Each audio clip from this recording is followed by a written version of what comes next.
Bismillahirrahmanirrahim. Assalamu alaikum. Welcome to remote learning. This is grade 7 social studies. We are going to start with the 7th week of remote learning.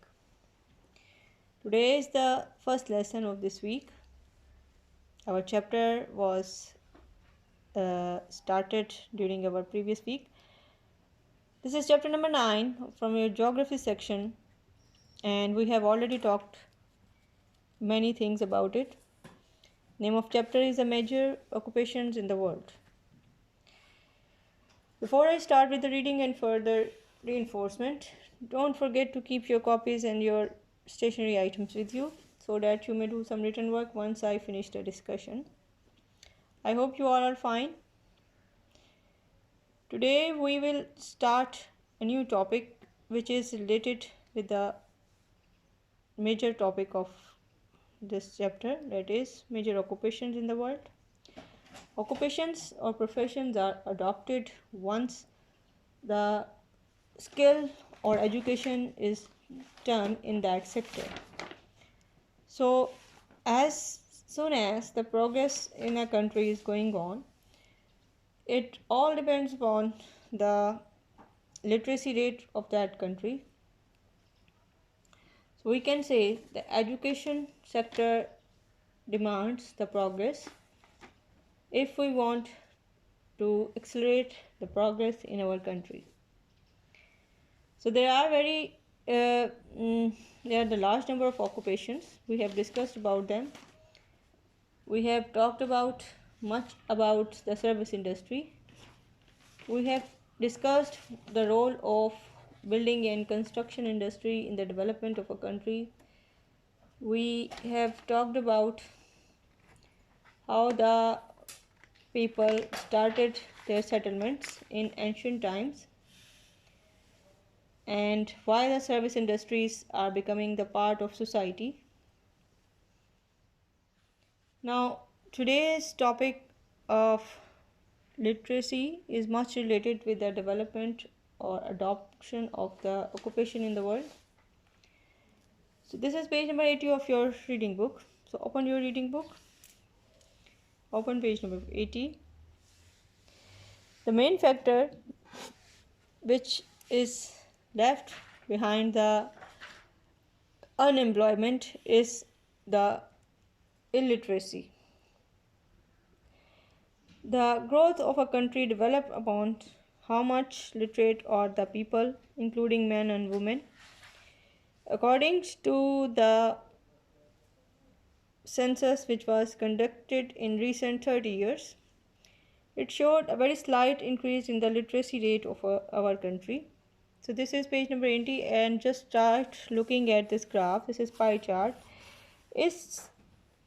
It is showing you the percentage of literacy in the population of Pakistan starting from 1991 to 2007. You can see it is very slow. So especially the females are showing the lesser number of literate among the literate people as compared to the men.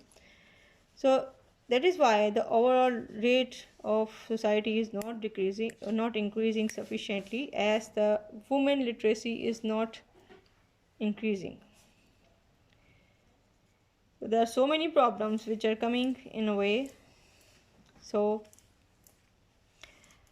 these problems are mainly the hurdle from reading and writing, including the economic situation, the political disturbances, then the state of a common person, socio-economic status of the people of a society.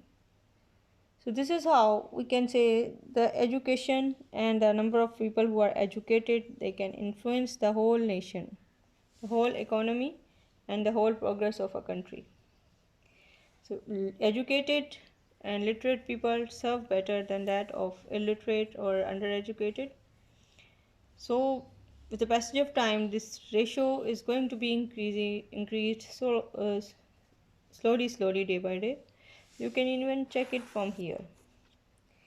This percentage started from lesser than 40 in the start of 1991, and it increased up till the 50%. So this progress is really very slow. So chances are always there for there is always a room for improvement.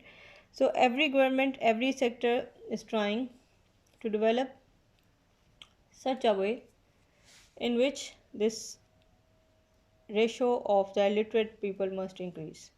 So not only the government sector but the public or private sector must also participate in the increase of educational status of the people of the country. So that is how we can enter in that region in which the development is dependent upon the education of any country.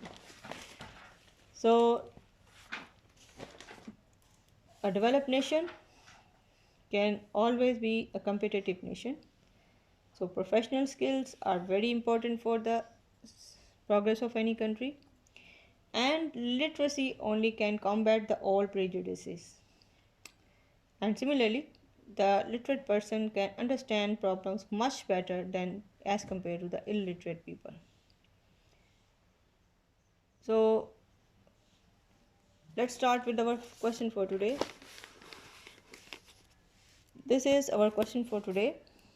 Question is, in what ways does education help a country? The answer is, education always plays very important role in the social and economical development of a country. Firstly, the professional skills are vital for the progress of a country. Secondly, literacy is important to combat the old prejudices. Thirdly, a literate person can understand better as compared to the illiterate person and explore the truth. So, students, that is all for today's lesson. Just do your work and submit it timely in the Google Classroom. Don't forget to read the page 80 for your reinforcement, and read the back pages and learn along them side by side. We will discuss some more topics which are related with this chapter, as we started this chapter previously during our previous week. So better to learn them daily. And now for today, do your work and submit it timely in the Google Classroom. Thank you very much. See you soon. Allah Hafiz.